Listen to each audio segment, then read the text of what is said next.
Hello. My shirt finally got here a week late. So, Robbie shirt.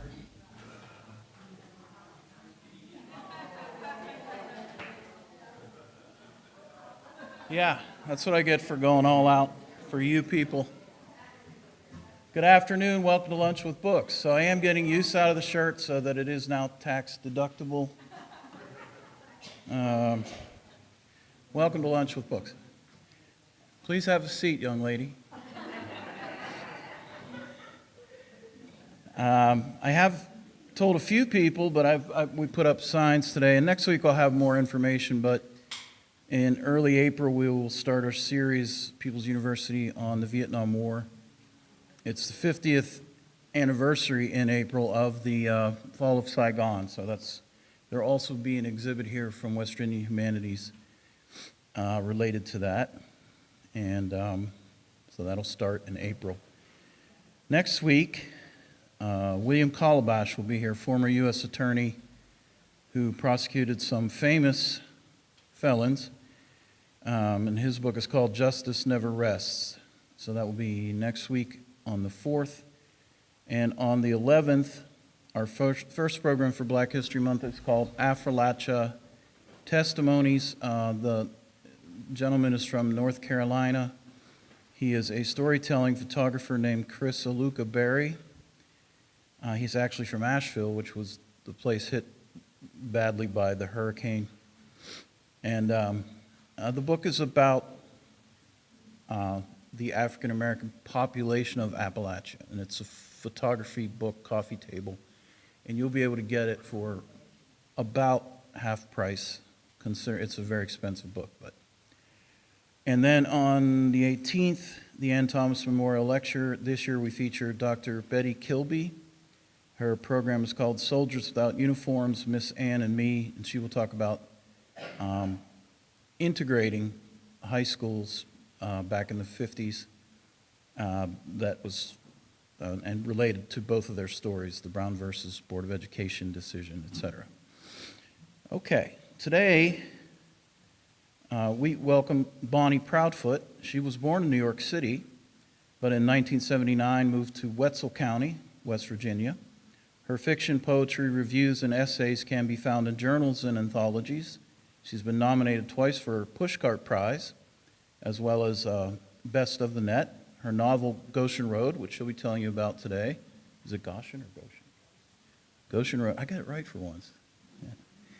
Yeah. From Swallow Press, received the Writers Conference of Northern Appalachia's Book of the Year, and was longlisted for the 2001 PEN Hemingway.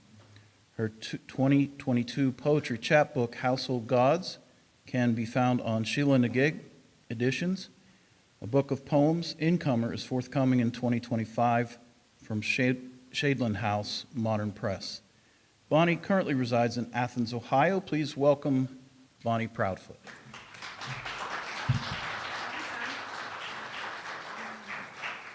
Thank you. Are they going to have haggis for lunch? I don't know. Robert Burns, in honor of Robert Burns. The New York Times had a picture of it on the cover of its food page. And I guess it comes in different forms, like a loaf or ground up or whatever. Never tried it.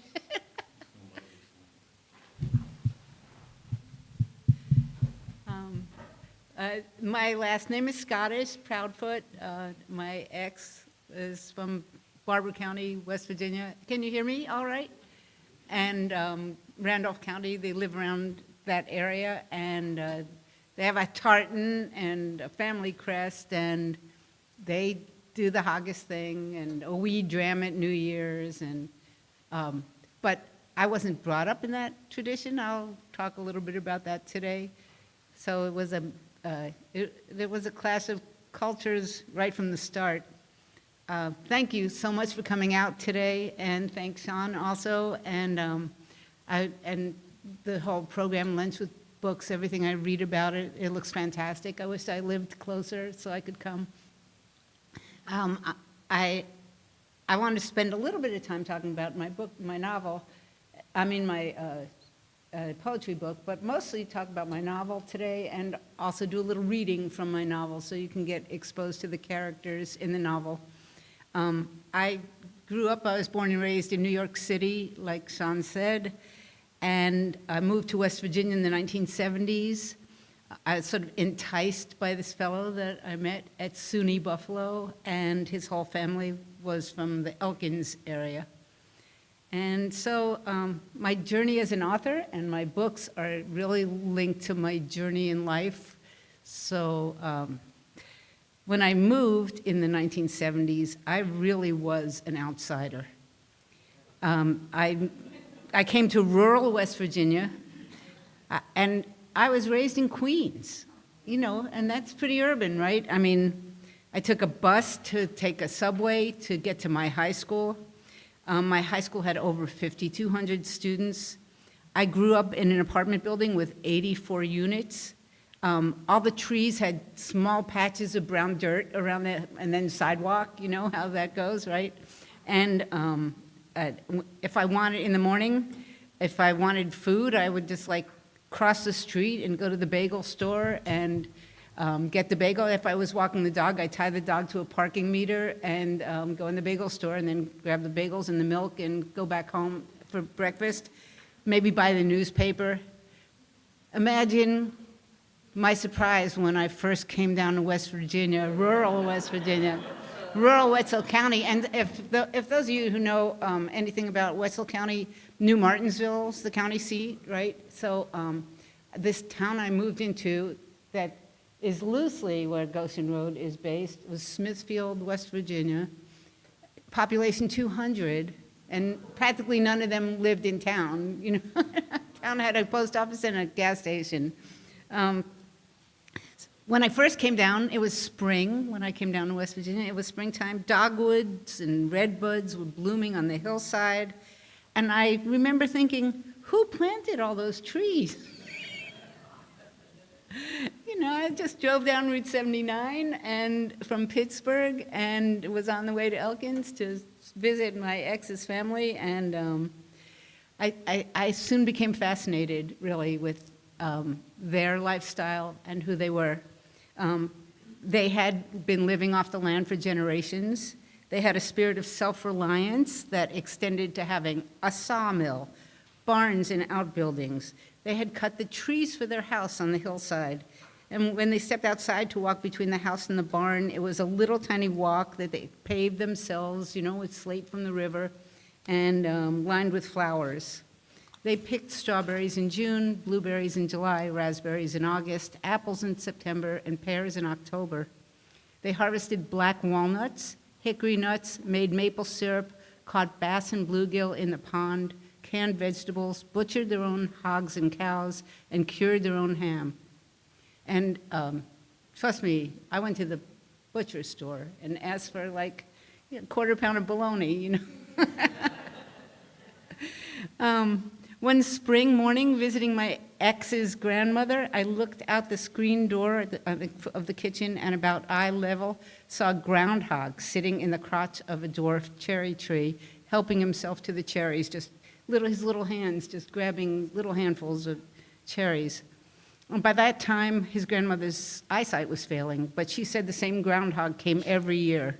And cousins in the kitchen looked on, debating whether to leave it be or shoo it off.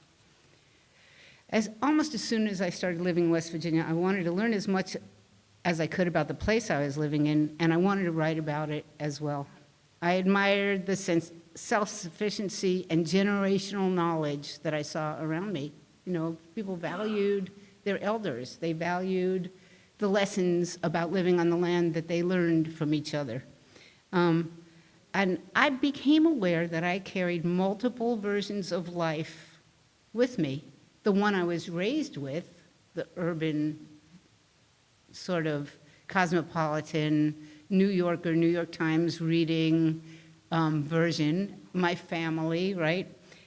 And I began to carry with me as well the sort of cadence, dialogue, way of speaking, way of looking at life at my in-laws and my husband. I wanted to learn what it meant to gain or lose a sense of power over your own existence, dealing with what life makes available and what can be learned, how to plant, what wood makes the best firewood, how to keep the land productive, and how to live off the place that you enjoy and protect it, right? But what makes fiction exciting is dramatic tension. And what is place without the people who live in the place, their life, their sorrows, their frustrations, their victories, or even the ambiguities that they grapple with? Families work or they don't work, right? Neighbors cooperate or they don't cooperate.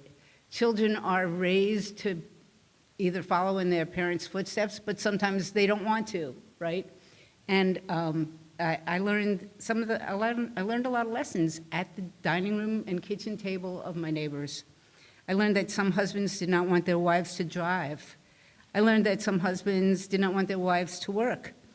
In 1979, when I moved to Wetzel County, the towns were based on timbering, gas and oil drilling, and they sort of had a wildcat mentality. In other words, the houses weren't even built that permanently. They weren't built to last. It was, the houses sprung up because there was gas in the hills and oil in the hills or timber on the hillsides. And so really nobody cared if a house eventually caved in or didn't cave in. They were pieced together, right? Land was strip mined, timber was cut, and people looked at regulation as an impediment to business, right? So there wasn't safety regulations particularly, right? I had neighbors who had eye patches because of logging accidents, or it was very common to see people who had maybe maimed by the industries that they worked in. And houses were built along a river, as we know, that flooded, right? And the creeks flooded even, right? And it's a typical thing in West Virginia in a wet season. We found that some of our neighbors didn't have adequate indoor plumbing. There were no sewer lines. Not everyone had a septic tank. Neighbors had wells for water. Some had hand pumps. Some had no water heaters. Maybe a wood fire or propane, and we're talking back about 50 years ago, but I'm not sure exactly how much everything's changed nowadays. And if you get way back in rural West Virginia, there's still places probably where people are scrapping things together. I had a neighbor who had no water heater, drew her water with a hand pump, heated it on a propane stove, and then poured it into the bathtub to wash her children and bath all our children, so they get ready for school that way, right? Friends of mine bought a farm on a land contract from relatives across the hill from us in Marion County, and after 15 years, their foundation caved in from subsidence longwall mining. And they knew the plan of where the mine was going to go. The mine snaked its way back and forth in the tunnels, and they knew it was coming, but they really never imagined that they'd lose their water, they'd lose the foundation of their house. It took almost a decade, but the consolidation bought them a trailer so they could put it on the hill, and they were able to move to the trailer and look out over their old farmhouse, look out over the paths that they didn't walk anymore and the way their woods were starting to grow up, in the fields that they used to actually have cattle. So the notion of self-sufficiency I admired was undermined by environmental and economic forces beyond the control of the average family. The very companies that provided work also undercut some folks' ability to live off the land, and it's still ongoing, I'm sure. So carrying two places in my brain made it possible to carry two audiences. And as a writer, part of what I did, I think, was connected to that. The folks I lived with, my neighbors, the people side by side, my ex-in-laws, family members, people whose dining room tables I sat at daily, as well as my family back in New York City, right? And I began to think, how could I even explain it to them? How can I even demonstrate? I'm not a sociologist. You know, I didn't want to write a study. I didn't want to do a research study. I wanted to write a work of fiction that was true to the place that I had discovered, and I wanted to be able to reveal that place to others. I realized for decades, in fact, I had neighbors, and you may have heard this question, ask me, my neighbors back home in Queens ask me, how are things in Virginia? And I would say, it's west by God, Virginia, right? I would say that, right?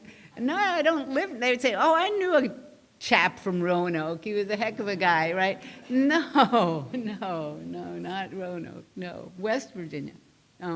It took me 25 years to write Goshen Road. I started in graduate school at WVU by writing two short stories about two sisters. And I think it was very heavily influenced by my neighbors, but also my mom and her sister. And can't say they're not in this book. And I didn't want to write as a reporter. I wanted to let my characters speak for themselves. I kept thinking about the characters I was writing about after I wrote those two short stories, and they were published in a journal, and I realized I wasn't done with them. I wanted to say more. And so I began to write backward and forward from that.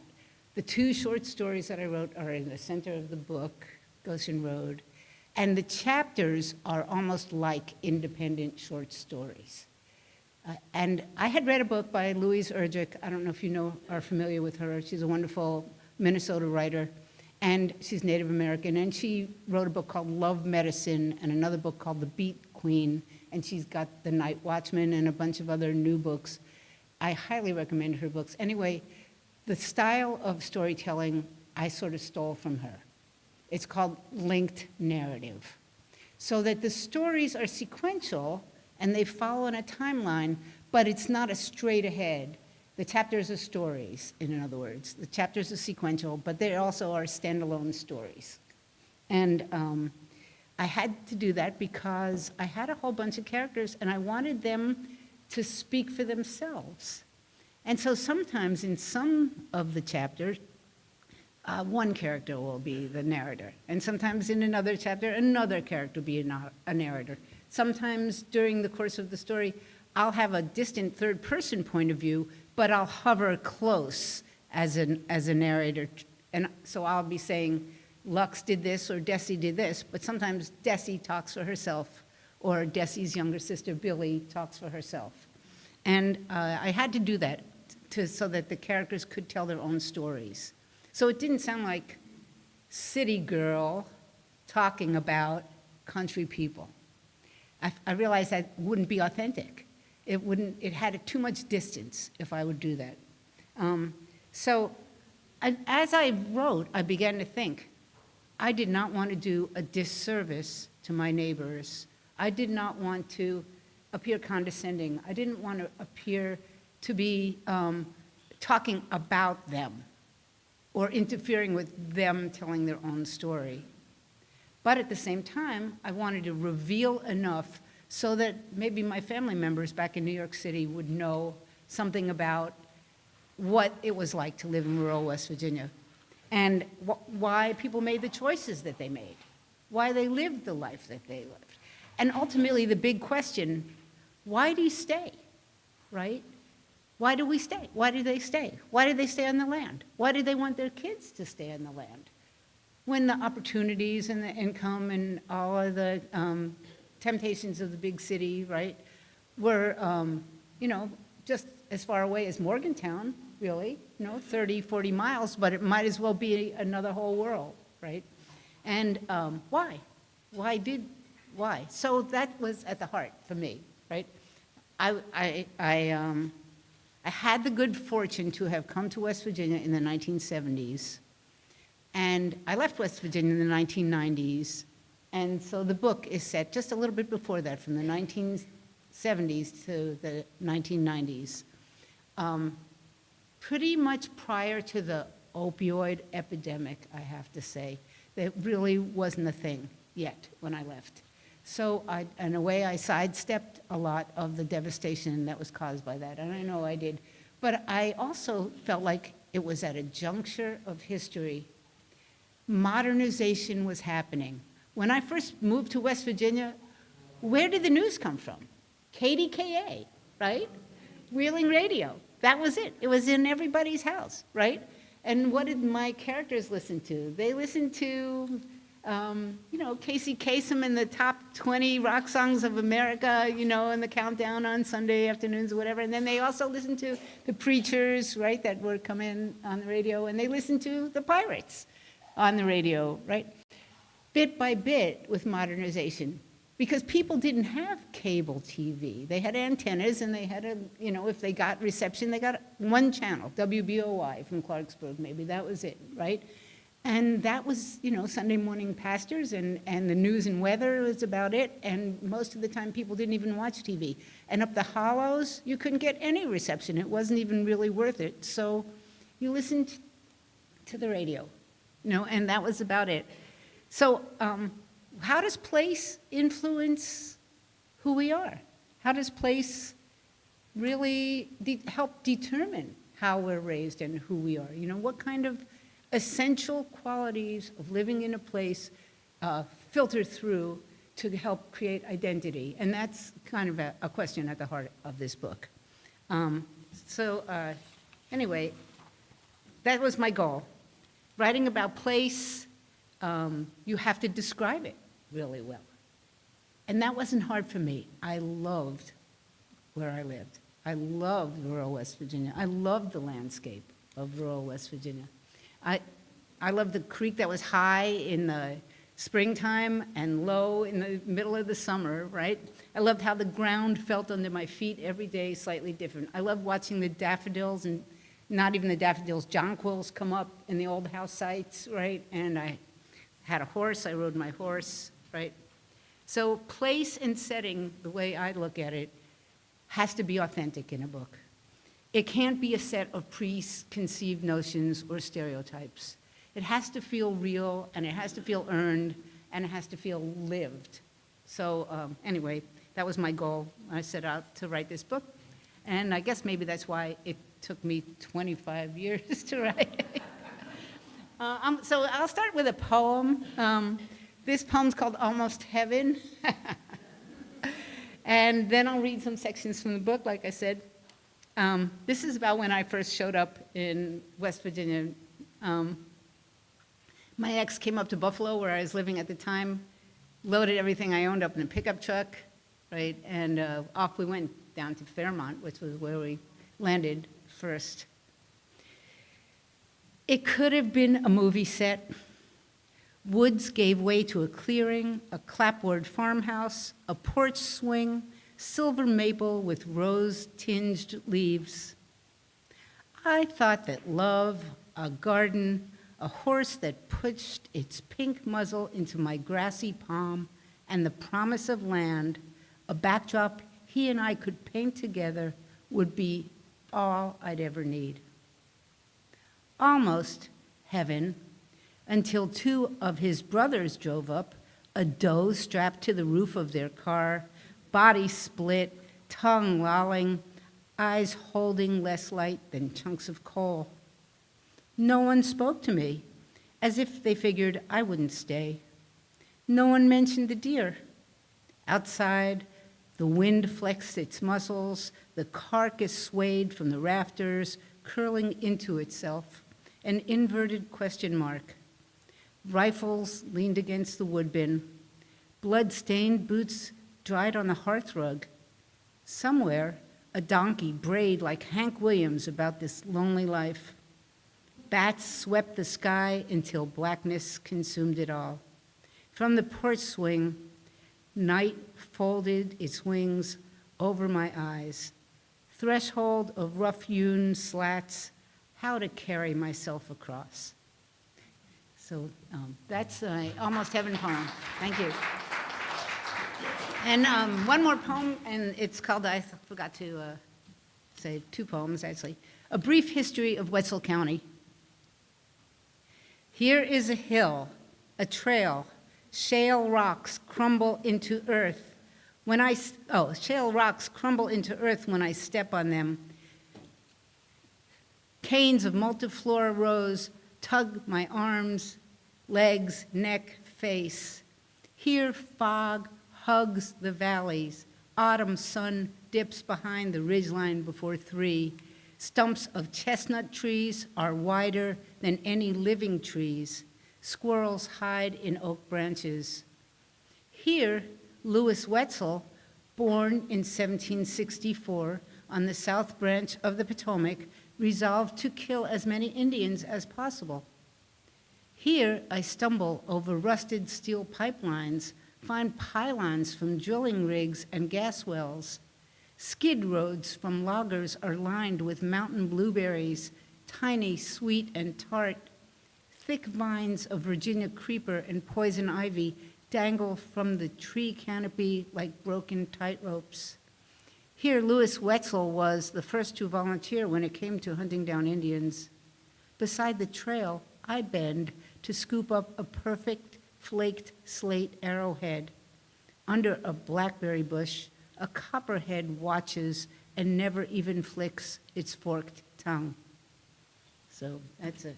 The parts about Louis Wetzel came from the Wetzel County homepage. The Wetzel, if you want to find out more about Louis Wetzel. Okie doke. So here's a little bit from my book. I'm going to read this. And I'd like to leave about 15 minutes for questions if you'll be thinking maybe you might have some questions. I'm not going to read a whole chapter. I'm going to read little introductions so you get to see some of the main characters in the book. And I'm going to just start right in with chapter 1, and you'll get to meet the first character. As I said, the book has chapters that read like short stories, and the chapters are arranged sequentially. So the first chapter starts in 1967, and you have an idea of the setting from the 2 poems I read. One, it's called Snagged. Though he was only 17, Lux Cranfield knew some things about how to get along in life. He knew how to file and clean a horse's hoof so he could ride his dappled gray mare for hours on gas pipeline roads and ridgetop trails without needing to call a blacksmith to have her shod. He knew how to scan the fields to judge where deer bedded down for the night, how to note dimples in the soft, dark earth for fresh tracks, how to search saplings for ragged marks where bucks scrape the bark with their antlers, and how to crouch down behind a giant chestnut stump, remain perfectly still and wait for dawn so he could take a silent shot with his compound bow, then track it, bleed it out, gut it, and get it home before the local game warden left his driveway to go to work. Some things, can you hear me okay, folks? Yeah. Loud? Yeah, okay, good. It's a great mic. Some things came naturally to Lux, and some he had to work at. He'd work hard to learn how to throw a fastball to catch the inside corner of the strike zone, sinking as it sailed by the knees of a batter. He'd practiced this just as he'd practiced downshifting his Jeep into second gear with his left hand while letting go of the steering wheel, resting his right on the knee of a girl next to him, not lugging the engine or spilling an open can of Iron City.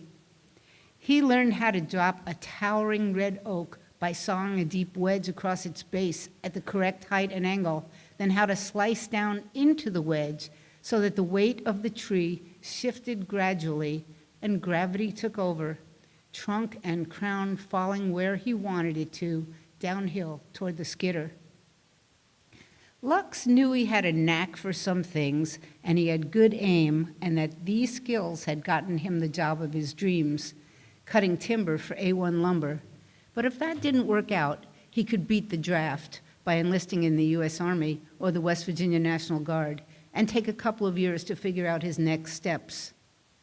The decision would be his to make in August, his 18th birthday, and he was keeping it to himself. But on an early spring morning in April 1967, after his left eye was cut open by a locust snag, Lux began to think his backup plan was no longer an option, and that he had to give serious thought to the course his life should take. It couldn't have been a better morning to be out cutting timber. Dense, cool fog kept away the glare of the rising sun. On the forest floor, ferns and wildflowers had begun to leaf out. On the steep hillside, the ground was firm enough for good footing under his steel-toe boots, not slick or soggy like during March thaw. Lux was out by daybreak as part of a 5-man crew, clearing scrub timber that lay between County Road 57 and a stand of second-growth red oak on the steep side of North Fork, when a dead locust limb high above his head dropped out of a tangle of vines, bounced off his hard hat, and slammed into the left side of his face, knocking him off his feet and pinning him to the ground. He came to, hearing the scream of saws above his ears and the shouts of men working to get him out from under that mess. On the hour-long drive to the Fair Chance ER, with the left side of his face wrapped in his blood-soaked shirt, after realizing that this was not just a bad dream or something happening to some other guy, and after moving each joint and swelling finger to reassure himself that no bones were broken, Lux realized that some might call him screwed and some might call him lucky, but more likely what his mother had told him for the whole of her short life was correct. The Lord was keeping an eye on him. He'd been called to account, and he did not want to come up wanting.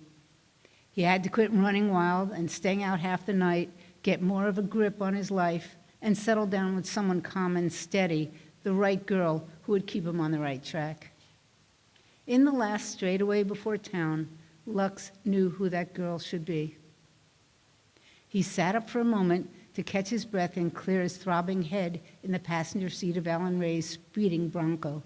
He wiped his brow with the back of his sleeve, brushed dirt and sawdust from around his good eye, and in the fierce, slanting light of the morning sun, he saw Dessie Price leaning forward beside her golden retriever while she waited for the school bus at the end of her driveway. "Will you look at that?" Alan Ray called out, waving his A1 cap at Dessie from the driver's seat, and Lux turned and squinted as Dessie waved back. He could swear she was smiling right at him. For 2 days in the hospital, through a haze of painkillers as the doctors worked to try to save his eye, Lux held on to the memory like a secret keepsake. Dessie's sudden smile, her long blonde hair, and her red sweater flashing by like a bright spark against the long, pale green shimmer of her father's hayfield. So that's Lux, a little bit about him. Thanks, folks, thanks. Yeah, I have time. Okay. So this is Billie Price. Billie is Dessie's younger sister.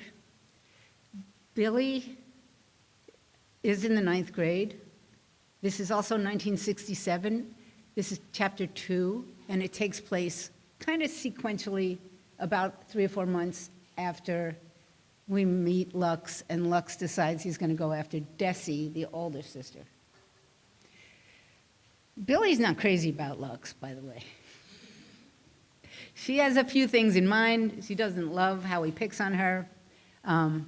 There's some scenes in this that were taken almost exactly from memory about the way my dad used to pick on my mother's younger sister. If you ever grew up in a family like that, I have to say I stole some real-life events. It's called Somebody to Love, which, as we know, is the title of a Doors song that was popular right around then, right? Okay, chapter 2. All through 9th grade, Billie Price picked half-smoked Lucky Strike cigarettes out of the living room ashtray and smoked them down to her fingertips without her parents catching on. She rarely got to smoke a whole cigarette because Bertram kept his Luckies in his shirt pocket. Sloppy seconds would do. It was easy enough to collect an almost whole cigarette from the butts that he stubbed out and abandoned, little white crooked swans in the large black swan-shaped ashtray, but in order to smoke them, she had to keep out of sight. After her drama teacher had caught Billie smoking in the girls' room back in September, her parents threatened to paddle her if it happened again. Bertram claimed to believe in spare the rod, spoil a child, but he was a reluctant enforcer. Though infrequent, it had happened, and Billie did not want a repeat performance. Her mom, Rose, relied upon logic as well as good old-fashioned Pentecostal guilt. For her part, Billie figured that what her parents did not know would not hurt them and would not hurt her. Their ignorance would be her bliss, or at least help her avoid her mother's sermonizing. She was not worried about stunting her growth or shortening her life.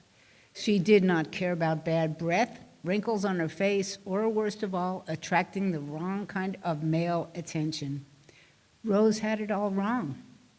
For Billie, the lure of smoking was so private, so special, a little glamorous gift that only she could give herself.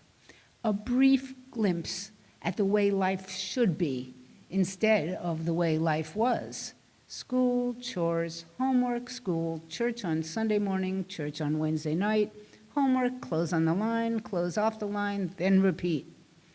One more endless month until the end of June when school let out. Worst of all, Billie would need a new spot to smoke. She had been sneaking down to the crawl space under the front porch, but warmer weather meant the front porch could be occupied at any time.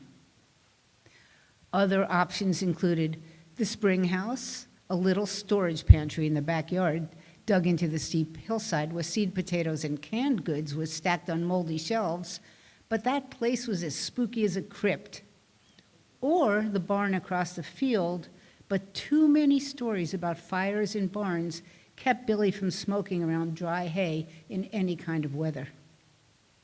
As for inside, Rose was always downstairs fussing around.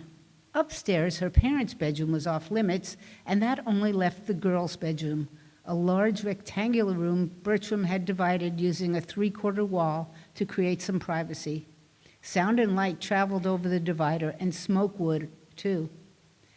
A window in the walk-in closet could be cracked open for a few furtive puffs, but lately Dessie was always in that closet, dressing and undressing, trying on blouses, skirts, sweaters to see what matched, and dancing from the closet to the full-length mirror in the hallway, examining each outfit, pulling off rejects and piling them in a heap on the closet floor. Face it, Hurricane Dessie had blown in from some seacoast, and Billie had to keep out of the way. Lately, every item of clothing Dessie selected contained some shade of green. "Wouldn't you just know that green is Lux's favorite color," Dessie said shortly after she and Lux started going out together, as if that was a positive attribute. As usual, Dessie had been standing in front of the mirror, rolling up the waistband of her skirt, securing it with safety pins. From the back, Billie saw the hem hanging crookedly above Dessie's knees. With Dessie upstairs, Rose roaming around downstairs, and Bertram running Saturday errands, Billie decided to chance a quick smoke in the crawl space. When she was sure that no one was looking, she selected a barely smoked cigarette, strolled down the porch stairs, pried open the rusty trapdoor near the base of the porch, slipped in, and eased it closed so it wouldn't slam shut. On all fours, she crawled to a spot where she could peek out through the diamonds of light filtering through the lattice work. Billie brushed cobwebs from her hair and pebbles from her palms, reached above her head along the beams, and found the matches she'd hidden on a narrow ledge. Sound drifted through the kitchen floorboards. The mantel clock that Bertram wound each week with a small brass key ticked. The iron skillet clanked down on the burners. The stove door slammed shut, and floorboards creaked. Rose hummed along with the family hour of praise from New Martinsville on the kitchen radio.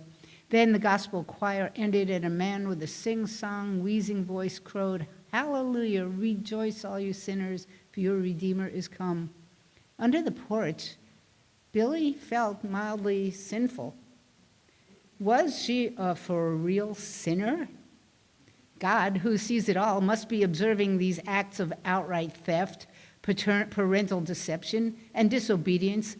But at the same time, once somebody gets away with something for a few months, the wages of sin seem to somehow fade away.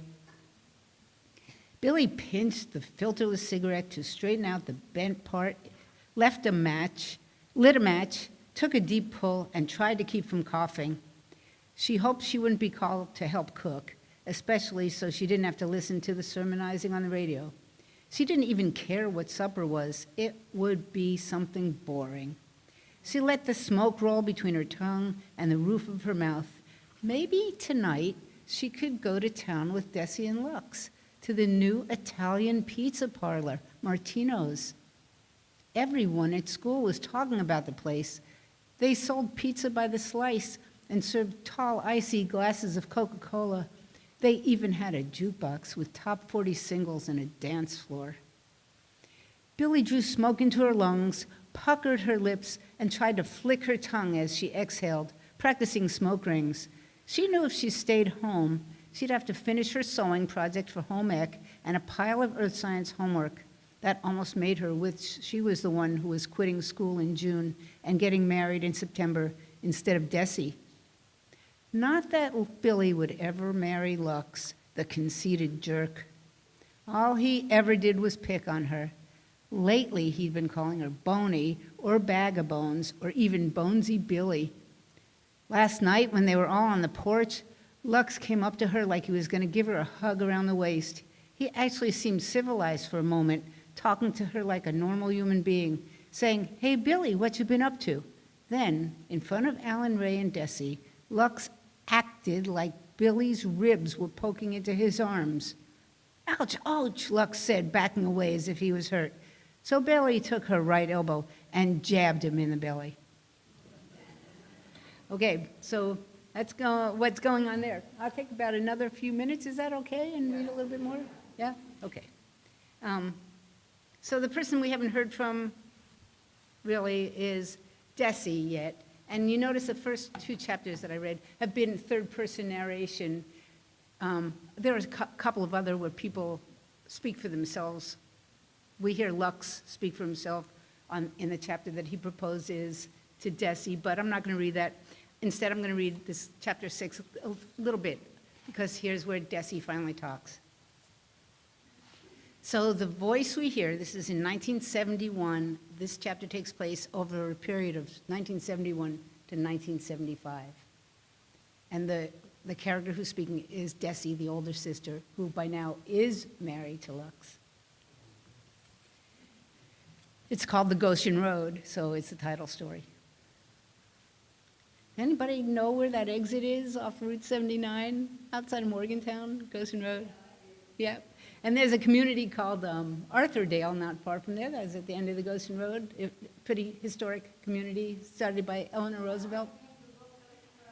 It is, but this is not really based in Mon County. This is based in Wetzel County. But I couldn't stop myself. I had to use that name. Okay, chapter 6. The first section is called What Love Is. My mother used to say I was so hard-headed that no one could tell me anything. It was her daily declaration. When she got herself worked up, she would cry out to the Lord above that there wasn't a human being alive that could save me from myself. It was up to him and him alone to do something with me. Dad said things like, "For the love of Pete, Dessie, if it ain't broke, why the hell are you trying to fix it?" But me and him had an understanding about these things, and especially if I got him alone, he'd give his big old head a shake and agree with me that experience was the best teacher. If I look back, I can say that although I was raised upright, whatever choices I made were the ones I wanted to make. I do not blame either of them in the least for how things turned out when we moved up to the head of the hollow up on the Goshen Road. I never paid my mother any mind, not even as a child. I must have been born that way. I did know that she meant the best for us girls, that she never wanted to see us work too hard or struggle in life. Growing up, she told us girls to marry a fellow with his mind set on a profession, or one who came from good stock, and that if we did, we'd never have to lift a finger. There was something so irksome about the way she looked at life, I'd as soon stop up my ears and listen to Mom's version of Happily Ever After. She was by my side with her loving and watchful care, with her dreams, but she never realized that all the while I was already struggling. I was struggling against her motherly goals for my life of idleness and ease. I wanted to earn my keep in this world, work as hard as I needed to see the results of my work and be proud of them. Through the spring of my junior year in high school, my mother prayed that God would lead Jerry Higgs to propose. I heard her morning and evening adding that plan to the sad, sweet list of bedridden relatives and community members she prayed for. Praise God, if he was listening, he did not show his will in that regard. That prospect filled me with dread. Jerry Higgs did not impress me. To spare my mother distress, I pretended to like talking to him, but whenever I said anything, it didn't feel like me talking, the real me. Every word that came out of my mouth felt pitiful, like a script from a TV show or phony words from some book written 50 years ago for only girls to read. It did not make a bit of difference what I said to Jerry Higgs anyway. I barely got a word in edgewise. One afternoon, before I started going with Lux, Jerry followed me to the bus line and asked if he could drive me home. He had a gold Chevy Nova that his daddy, Jerry Sr., a hot shot at Consolidation Coal, had bought him for Christmas. His mother was my math teacher, and it entered my mind that things could get uncomfortable in class if I refused to take a ride from her son. I also knew my mother would want me to. Jerry revved the engine, popped the clutch, and the wheels of the car spun mud and gravel all over the school parking lot. I swear he thought he was Steve McQueen, speeding around corners, never paying attention to any of the road signs that showed speed limits or twisty roads ahead. All the while, he ran his jaw about how he was headed to West Virginia University and planned to go on to medical school. Seemed like he never cared to hear what I had to say back.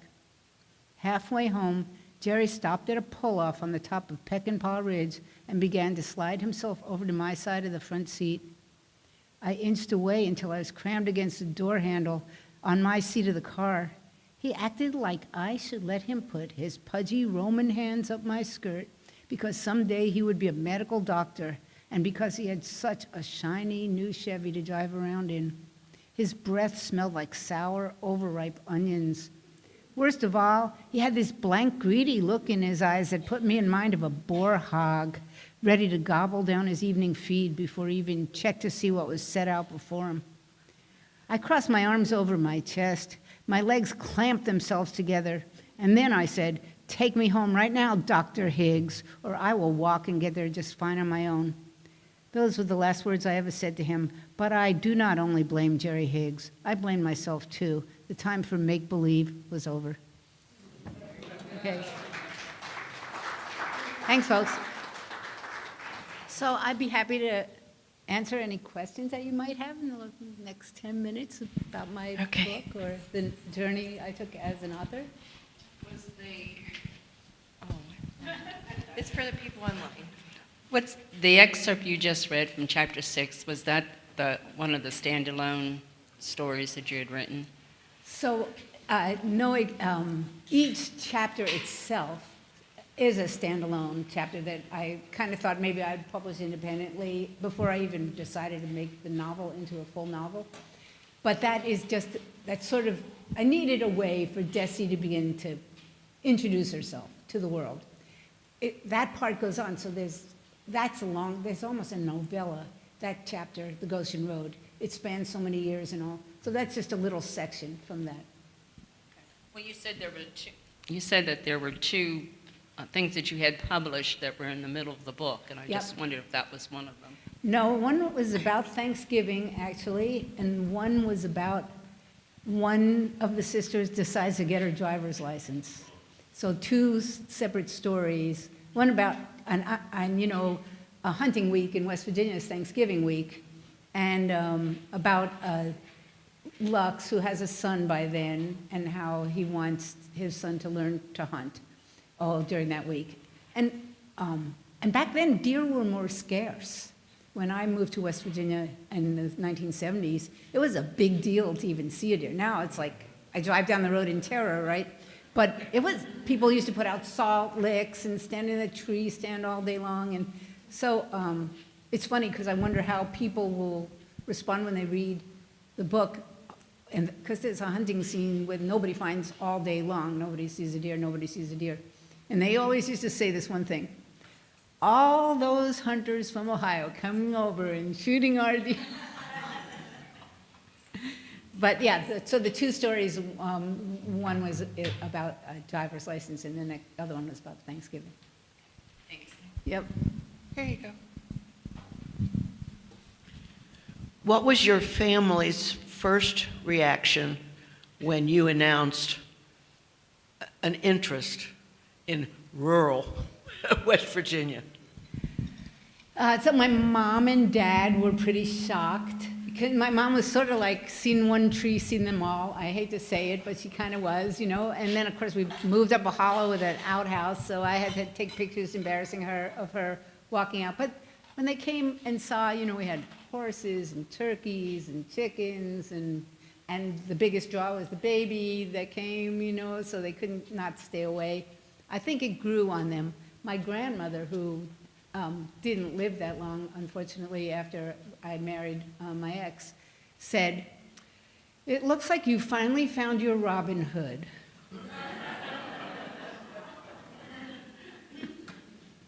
But that was the closest they could come, right?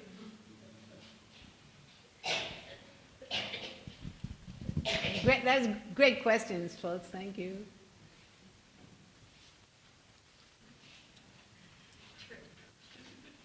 Yeah, okay. Well, I'm an artist as well. I work with choreography, and I was really fascinated as a younger choreographer about how place impacts people's lives and their perspectives. And I made a really beautiful piece about it.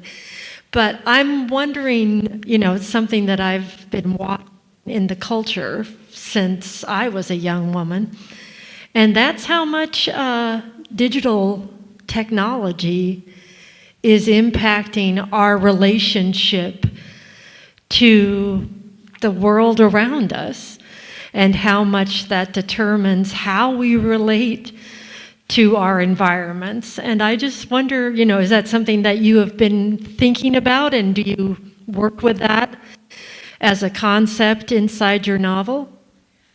That's a fantastic question. I don't know if I have a full answer for that, but I'll give you a two-part answer. Part one is I specifically set this book at a time when more and more people were starting to watch TV than ever before. TV changed things. Advertising changed things. I mean, my neighbors did not use Pampers.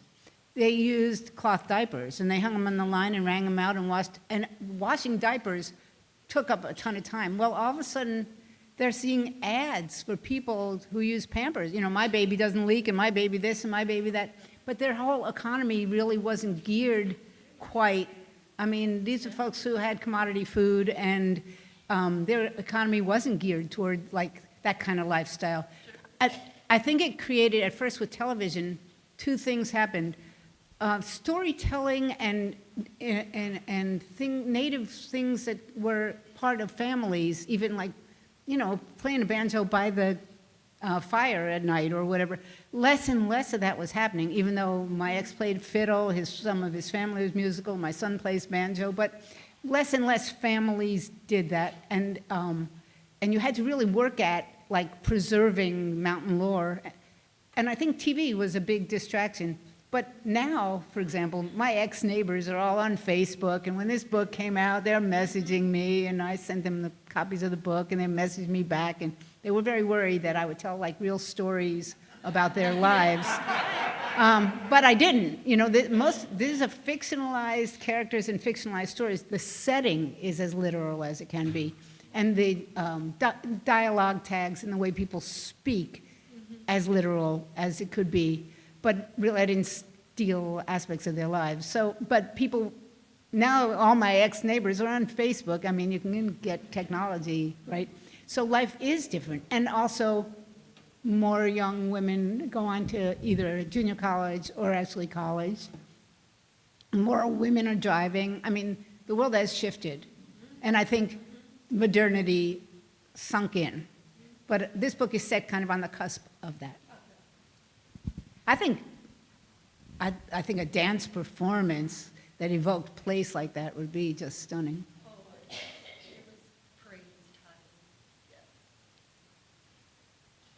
I think about Aaron Copland and Appalachian Spring, of course, and I spent some time down in Elkins, West Virginia, at Augusta, and they have a lot of like concert dancing, old-time music, old-time festivals, and I work with the medium of modern, and you know, in that space, you can do a lot. And part of the piece actually was set on these long nets that hung from the ceiling. And then that created an environment that we had to navigate. Right. And it inside that it evokes a lot of creativity because you are placing different boundaries on the movement. So it is real interesting how that works. Of course. So interestingly enough, now Billie stays on the main road and eventually marries this fellow. I'm not going to go into it, but Dessie and Lux move up to the head of the hollow, and it's worlds apart even that way. Somebody living up at the head of the hollow compared to somebody who lives on a main road, right? As far as like a snowstorm, as far as access, as far as all kinds of decisions they made in life. Did you have a question?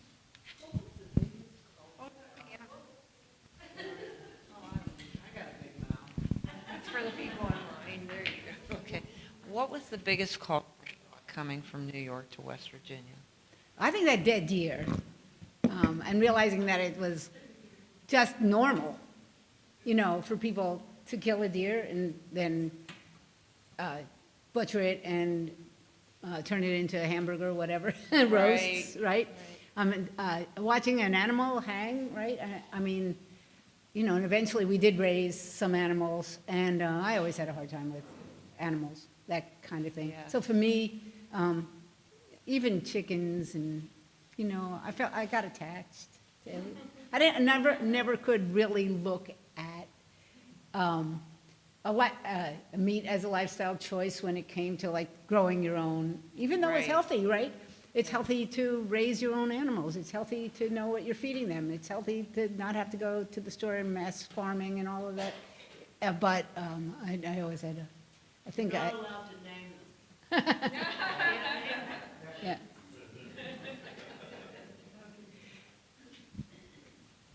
Maybe one more question? Yeah, I just want to say it was nice to hear the expression, the love of Pete. I'd say that when we go back. Oh, okay. Yeah. Nice to hear the expression for the love of Pete. I'd say they go back 54 years to 71 with the last season of Green Acres. Nice to hear that again. Yeah, I was there during the Dukes of Hazzard days when my neighbors were watching the Dukes of Hazzard, but I think that was, my neighbors didn't have TVs during the Green Acres. I don't know what they made of the Green Acres. They probably enjoyed the heck out of it. Suddenly, all of a sudden, you know, it sort of became acceptable in mass culture, right? To have rural people showing up on television where before really it wasn't that much, you know. Homer and Jethro, maybe, that kind of thing, right? No more questions? I think we're good. Thank you, folks, thank you all.